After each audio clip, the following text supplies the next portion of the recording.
Today I'm going to be doing my Premier League predictions. Let's get straight into it. In 20th, we're going to go with the first of the newly promoted clubs, Southampton. In terms of signings, big incomings, we've got Flynn Downes from West Ham for 18 million and Taylor Harwood-Bellis from Man City for 20 million, who are both at the club previously on loan.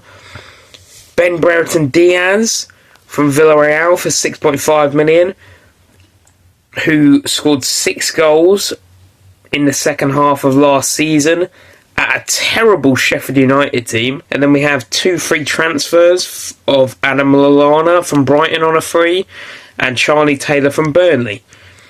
So just to make clear, I'm only going to be reviewing the major transfers, so I may miss out some golden gem wonder kid, but I'm just going to be talking about the major transfers. And in terms of outgoings, losing Che Adams to Torino on a free and Stuart Armstrong being released, I personally think their squad is just not good enough, and it is really tough for newly promoted teams to stay up. I think Russell Martin's going to do well as a manager. I think he's going to ruffle a few feathers. In 19th, we're going to go with Nottingham Forest. In terms of ingoings, we have the likes of Elliot Anderson from Newcastle for 35 million. That's a lot of money for him. It does add depth to a quite strong midfield with the likes of Ryan Yates, Morgan Gibbs-White, Sangare and Dominguez and Danilo. Adds a good amount of depth. And also Nikola Milinkovic from Fiorentina. Solid centre-back. We'll have to see how he can perform. In terms of outgoings, they've sold really well for us. Niakate to Lyon for 27 million. Mangala also to Lyon for 20 million. And Freuler to Bologna for 3.4 million. They have been swirling around the drain for quite a while, and I just think it's time to go for Forest. Spencer FC predicts them to finish 12th, which is absolutely crazy to me. In 18th, we're going to go with Leicester. In terms of signings, not too great for Leicester. Abdul Fatoui, the Ghanaian winger from Sporting for 17 million. And then Decordova-Reid from Fulham on a free, decent little deal. And Buonanette on loan from Brighton. Okay. Also, they have lost Kieran Dewsbury-Hall to Chelsea for 30 million, which leaves them really light in the midfield, I feel like. We've got the likes of Harry Winks and Didi Soumare and Bobby Reid as the kind of main midfielders. But I still think this Leicester team is very similar to the team that got relegated. I'm really looking at the attackers for Leicester, and I'm thinking I'm really struggling to see where the goals are going to come from. Can Jamie Vardy still produce? He may scrape you 10 league goals if he can stay fit. Patson Daka, very inconsistent in the Premier League. And letting Iheanacho out the door is an interesting move. Yeah, I just don't really see a way how Leicester stay up. In 17th, the one newly promoted team that I'm going to predict to stay up is Ipswich. They've gone big with their transfers. Liam Delap from Man City for 20 million is a big, big risk. A player who has really not shown to be a quality goal scorer in the Championship, whilst on loan to several teams in the Championship like Hull, Aston and Stoke. Omari Hutchinson from Chelsea for 18 million.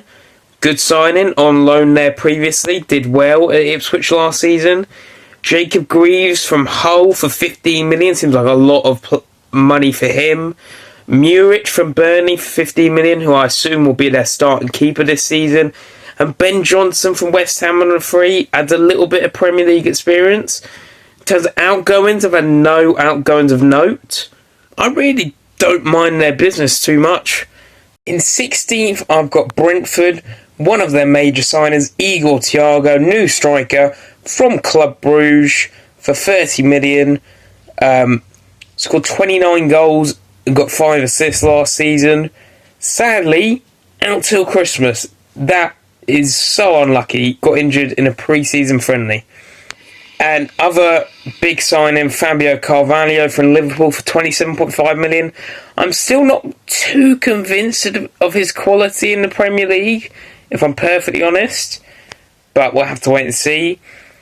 Oh, main departure, David Raya to Arsenal for 27 million. That was completely expected. On loan there last season, played nearly every game for the team challenging for the title. It was obvious that he was going to leave. The one main question mark over Brentford is if Ivan Toney will stay. If he does stay, that is the driving force that keeps them up. If he leaves, it could be a rough old season for Brentford. So I've put them quite low. So I kind of cover both bases if Toney leaves or stays, to be honest. In 15th, we've got Fulham.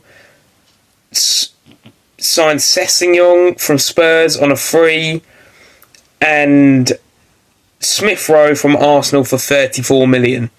Smith Rowe is a big risk. He's had injury problems the last 2 seasons. But if Marco Silva can get Smith Rowe back to his former self, 21-22 season, 11 goals, 2 assists, could be a tidy signing, but it's a big risk. I've put Fulham mainly this low because of the loss of Palhinha to Bayern for 47 million. Big loss. Also losing Tosin to Chelsea on a free. In 14th, I've got Wolves. They've done some bad business. Major signing Tommy Doyle from Man City for 4.3 million. And then a few unknown players. And they've lost 2 huge players for them. Matt Kilman to West Ham for 40 million. And Pedro Neto to Chelsea for 54 million. Without Neto last season, when he was injured, that looked a completely different team. Off the boil. So it's quite a low finish for Wolves, I'm predicting. But losing 2 big players and not really replacing them.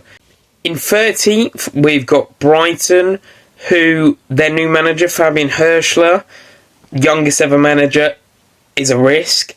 And letting Pascal Gross leave, cult hero status almost, is a big miss. And Yakuba Minte from Newcastle for 25 million is a big risk. Out on loan at Feyenoord last season, managed to get 11 goals. So a bit of a low finish for Brighton, but don't like the business really. In 12th, I've got Everton. Another team, big lack of goals. 40 goals last year. Top goal scorers were Doucouré and Calvert-Lewin on 7 each. 2 signings to point out. Jack Harrison on loan again from Leeds, not bad. And Iliman Ndiaye, his last season in England was at Sheffield United in the 22-23 season, where Sheffield United got promoted. Got 15 goals, 11 assists, and then moved to Marseille last season and stunk the place up. 46 games, 4 goals, 3 assists. So I think he is a big risk for 20 million. I don't quite see if he is going to be that bolster to this lack of goals of Everton. But they build from a very strong defence. That is how a Dyche team rolls. And I think Everton are going to progress this season. They're not going to be in a relegation battle for large parts of the season. In 11th, I've got Bournemouth. Their transfer window has 2 halves to it. It's partly consolidating players that they had on loan last season. Sinisterra from Leeds for 20 million and Unal from Getafe for 14 million.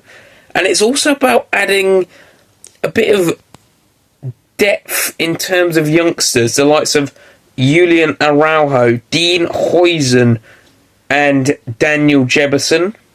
I think once they got going last season, Bournemouth really were on a roll. Bournemouth have had a massive loss this summer. Dominic Solanke to Spurs for 65 million. I don't quite know how you replace those 19 league goals that he got for you last season, Unai hopefully can do part of that, but was quite inconsistent when he was on loan the second half of last season. Also letting Kiefer Moore and Lloyd Kelly leave on frees is not too big of a loss, but it's not great. 10th, I've got Palace. When Glasner came in, they really turned their season around. This summer has been more about keeping on to players than adding to the squad too much. That front three of Eze, Mateta and Elise was very good when Glasner came in back end of last season. But obviously they have lost Elise, unfortunately. Pretty much a like-for-like replacement in Ismaila Sarr from Marseille for 11 million. Also adding Kamada. Depth in case Eze leaves. Also have to question if Mateta can keep up his hot streak of goals that he had for the second half of last season. Backing up 16 goals, a lot of them when Glasner had came in. In 9th, I've got West Ham, who have had the transfer window of the summer. There's no doubt. Kilman from Wolves for 40 million. Somerville from Leeds. Fulkrug from Dortmund for 27.5 million. Rodriguez from Real Betis on a free. Todibo from Nice on loan, who rejected Juventus to come to the Premier League for West Ham. And Wan-Bissaka from Man United for 15 million. The unfortunate thing is that the competition for European places is so tough that West Ham have had the best transfer window. I'm predicting them for 9th, which isn't ideal. I'm uncertain as to what Lopetegui can do as manager. He's quite defensive minded from what I watched of him at Wolves. I've got a slight fall off from last season's 4th. I've got Aston Villa. I think Champions League football is going to be very tough for them. Had a good window, losing Douglas Luiz to Juventus for 21 million, but then replacing him with Onana from Everton for 50 million. Adding Ross Barkley from Luton, who was unbelievable last year. I'm assuming he's going to be a squad player, but a very good squad player at that. Also, Philogene from Hull for 18 million. Got 12 goals for Hull last season, being their top goal scorer. And also adding Ian Matson from Chelsea for 37.5 million, who impressed on loan at Dortmund last season. 7th, we've got a team who I'm not quite convinced by. They've had some big signings, and it's Man United. Signing Yoro from Lille for 58 million, injured till November. Xerxes from Bologna for 36.5 million needs to deliver in terms of goals because Højlund is injured to start the season. And also improving the defence of De Ligt and Mazraoui. But I don't think the defence was too much of a problem for Man United last season. It was scoring goals.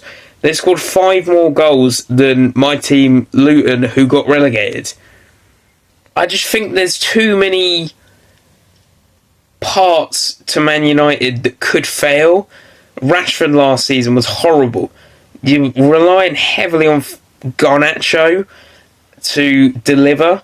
I doubt Ten Hag stays the whole season, so there could be uncertainty with that. 6th, I've got Chelsea, who is just a complete circus at this point. Sacking Pochettino, I know it was mutual consent, but that's what they always say these days. But getting rid of Pochettino was silly. Working with a lot of young players, I thought Pochettino did very well. Getting rid of him, bringing Enzo Maresca in, big risk. In terms of signings, got the likes of Drewsbury Hall from Leicester, 30 million, who we mentioned earlier. Tosin from Fulham on a free. Pedro Neto from Wolves for 54 million. We know Neto has injury issues. Does Dewsbury Hall start? I just feel like there is so much uncertainty, similar to Man United at Chelsea, where you're just trying so hard to get a team that works, and I just don't think it's going to click completely. In fifth, I've got Newcastle, who have had a tidy little window. They've got no European football, so that could help them potentially in getting a higher league position. Bringing in Lewis Hall from Chelsea for 28 million, who they had on loan last season. Not bad. Lloyd Kelly from Bournemouth on a free is not bad business. If they can keep hold of some of their key players like Guimaraes and Isaac, I think Newcastle are going to have a good season. Fourth, I'm going to go with Big Angie's Spurs, who've had a big transfer window. Solanke from Bournemouth for 65 million. Good source of goals. Archie Gray from Leeds for 40 million. And getting Werner back on loan from RB Leipzig. They've got so much strength and depth in terms of attacking.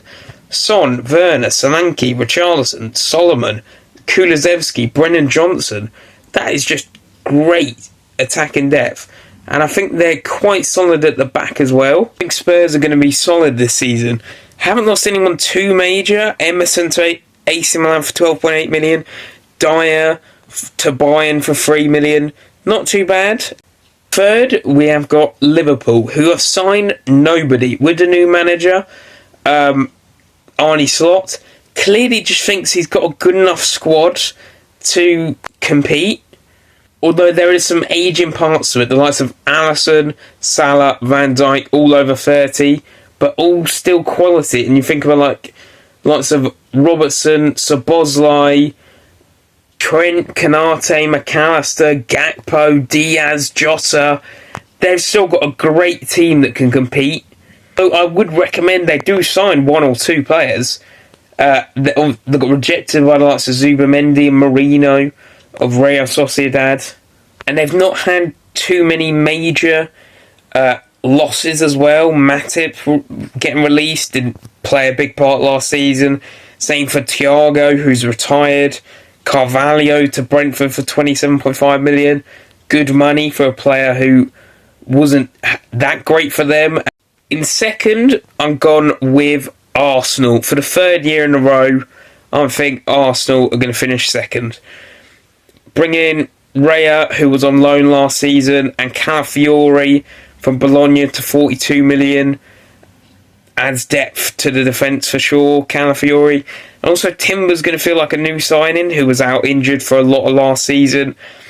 Just tinkering with a really good team. So, I think Arsenal second, because you can't bet against who I've got in first, and it's Man City. I predict that they are going to get 5 Premier League titles in a row. City have only signed one player, Savio from Troyes for 33.6 million, and they've sold players for over 120 million. Alvarez for Atletico Madrid for 82. He was a very good player for them, but not even a starting player they can sell for 82 million is crazy. He got 19 goals, 13 assists last season. Very good. And also selling Liam Delap and Harwood Bellis for 20 million each is perfect business. So, there you go. That is my Premier League predictions. See you guys next time.